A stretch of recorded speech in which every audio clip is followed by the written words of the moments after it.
हमारे चैनल को सब्सक्राइब करें और दूर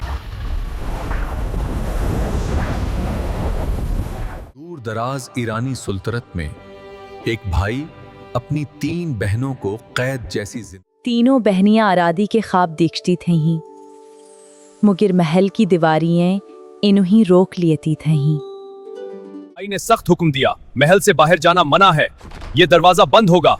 भाई क्यों? हमें मत रोको। ये मेरा हुक्म है। किस्मत ने महल में 3 ऐसे राज भेजे जो सब कुछ बदलने वाले थे। शहजादी ने पहली बार मोहब्बत को महसूस किया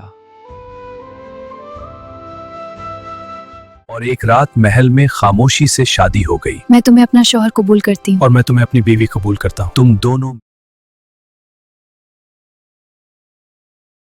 सबसे छोटी बहन ने जुल्म के सामने हार मानने से इनकार कर दिया। तुम्हें मेरी बात माननी होगी। मैं जुल्म के आगे नहीं झुकूंगी। तुम्हें भगना। आखिरकार मोहब्बत ने हर खौफ को शिकस्त दे दी है। और फिर भाई को एहसास हुआ, मोहब्बत कैद नहीं, आजादी मांगती है। माफ करना बहनों। हम माफ करते हैं भाई।